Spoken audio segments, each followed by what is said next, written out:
bakalan memberikan kesaksian juga karena waktu itu aku memang menjadi salah satu penyanyi. Gitu aja sih. Berarti kontribusi ke TOC sendiri itu karena pernah menyanyi di acara. Mungkin bukan kontribusi ya. Iya benar sekali. Tapi karena memang aku kan namanya juga penyanyi ya, nggak pernah tahu juga gitu apa namanya akan ada masalah apa, dan pastinya ya mengikuti aja ketentuan hukum yang berlaku apa, ya aku sih ngikut aja. Yang penting aku kan memang nyanyi berdasarkan kontrak dan udah sebatas itu aja. Agenda panggilannya kapan? Belum tahu sih aku juga. Itu berapa kali teh nyanyi buat? Satu kali aja. Satu kali aja. Ya. Tapi udah siap ya akan kooperatif kalau misalnya tanya dari panggilan. Kalau menurut aku sih memang sebagai warga negara yang baik ya kooperatif aja kalau buat aku. Dan nggak tahu ya nanti akan ditanyakan apa aja karena keterkaitan aku kan cuma sebagai pengisi acara. Oke. Berarti sampai sekarang belum dapat surat pemanggilan? Nggak tahu juga aku. Karena mungkin bukan ke aku pribadi ya. Tapi nyangka nggak sih teh malah terseret-seret yang kayak gini? Ya kalau nyangka sih enggak ya. Nggak nyangka. Jadi pelajaran juga. Nggak tahu pelajarannya apa juga karena kan ketika kita melakukan pekerjaan itu nggak pernah tahu juga, nggak mungkin juga kita nanya, oh ini uangnya dari mana, kan nggak mungkin ya karena kita juga nggak kenal gitu. Tapi yang paling penting adalah saya memiliki kontrak pekerjaan ya, dan skup saya hanya untuk memberikan melakukan pekerjaan itu sebagai penyanyi gitu aja. Udah. Waktu itu datang ke Bareskrim. Karena belum dipanggil. Oh iya. Baru dikirimnya tadi undangannya. Ya, jadi kayaknya kalian salah informasi. Berarti akan menjadwalkan di reschedule atau bagaimana? Udah kok, nanti tanggal 28 ya. Tapi tetap kooperatif. Ya pasti. Mungkin kayak lo akhirnya ikut terseret juga bagaimana? Gini, sorry yang gue bilang. Saya tidak akan memberikan keterangan apapun sebelum saya memberikan keterangan pada polisi. Jadi kalau buat kamu nanti aja 28. Oke? Thank you. Sampaikan sebetulnya rencananya harusnya RB dan LK ya. LK itu akan dimintai keterangan besok hari Selasa. Jadwalnya Rabu ya. Namun oleh pengacaranya meminta kepada penyidik agar dapat kiranya dilakukan pemeriksaan hari ini. Jadi maju. Rencananya jam 13. Nah, ada 2 pemeriksaan. Oke, itu yang bisa kami sampaikan. Kan jadwalnya udah saya sampaikan kemarin.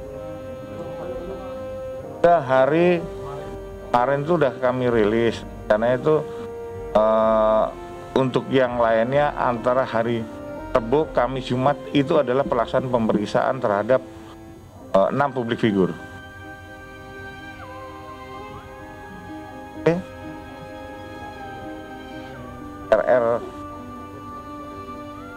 R itu harusnya kemarin akan dimintai keterangan, tapi minta dijadwalkan ulang. Karena ini kan pemeriksaan sebagai saksi. Nah, terhadap R ini nanti oleh penyidik akan diinformasikan kapan dia akan dimintai keterangannya. Terkait TPPU, ini kan terkait aliran dana. Aliran dana dari tersangka terhadap beberapa tempat atau beberapa penerima. Kalau ada artis yang diduga itu figur yang diduga menerima aliran dana dan dia mengembalikan, berarti kan ada upaya niat baik, dia tidak mungkin terkena lagi TPPU. Sudah merasa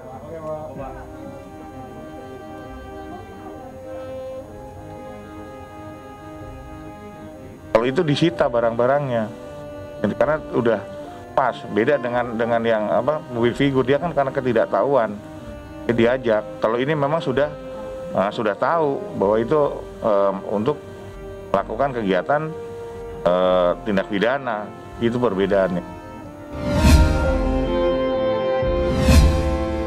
Jadi hari ini saya memenuhi panggilan Bareskrim Polri di dalam permasalahan sangkutan saya bersama dengan masalah DNA Pro. Jadi tadi saya ditemani oleh kuasa hukum saya Bang Sandi Arifin. Jadi saya sudah melakukan dan menjawab kurang lebih sekitar 20 pertanyaan. Sudah saya jawab dengan sangat kooperatif. Jadi di sini saya ingin menegaskan kepada teman-teman media bahwa hubungan saya dengan DNA Pro selama ini adalah saya hanya sebagai ambasador yang awalnya dikontrak selama 3 bulan untuk postingan Instagram dan juga Instagram baik feed maupun story gitu. Jadi hubungan saya adalah pure hubungan profesional antara artis dan DNA Pro. Kurang lebih seperti itu ya. Jadi teman-teman bisa pahami. Saya menceritakan semuanya. Dari awal saya bertemu sampai akhirnya saya dikontrak, sampai materi-materi apa yang harus saya sampaikan di Instagram saya semuanya sudah komplit. Dan pada kesempatan hari ini juga dengan niatan saya dan itikat baik saya, karena saya rasa rezeki yang Allah titipkan buat saya itu bukan atau belum menjadi milik saya. Jadi total kontrak yang diberikan oleh DNA Pro kepada saya, hari ini saya kembalikan. Saya laporkan kepada Bareskrim. Intinya adalah saya tidak merasa bahwa itu merupakan rezeki saya. Dan di sini satu pelajaran besar yang bisa saya ambil sebagai public figure adalah betapa pentingnya kita bisa lebih tahu dan tidak mudah percaya dengan siapapun yang mau memakai jasa kita sebagai endorser atau sebagai model iklan atau apapun itu. Jadi kurang lebih teman-teman itu yang bisa saya luruskan, yang bisa saya jelaskan kepada teman-teman bahwa saya sebagai warga negara Indonesia yang saya benar-benar sangat bisa dibilang korbannya kan banyak sekali gitu. Jadi sebelum saya dipanggil Bareskrim untuk diberikan kesaksian, udah kepikiran dari kapan tahu. Malah saya udah bilang sama Bang Sandi, saya datang aja deh, nggak usah nunggu dipanggil gitu. Tapi ya akhirnya hari ini yang saya tunggu-tunggu ada, saya bisa dipanggil dan saya bisa menjelaskan semuanya. Kurang lebih seperti itu. Ya. Jumlah fee yang dikembalikan berapa sih? Intinya yang harus teman-teman semua ketahui bahwa saya Ivan Gunawan as a person, sebagai public figure, saya tidak mau menerima uang dari tindakan atau hasil dari kejahatan. Jadi saya kembalikan semua nominalnya. Saya rasa tidak etis kalau saya menyebutkan nominalnya berapa. Mungkin Mbak bisa tanya dengan penyidik, tapi yang sudah saya lakukan, berapa yang sudah saya terima, saya kembalikan semuanya tanpa ada kurang nol dan komanya. Jadi saya istilahnya ya saya nggak peduli sih berapa kerugian yang sudah saya lakukan ya, karena kan saya sudah melakukan sebuah pekerjaan. Tapi buat saya yang lebih berharga dari itu semuanya adalah bahwa masih banyak rezeki halal yang bisa saya dapatkan lain waktu.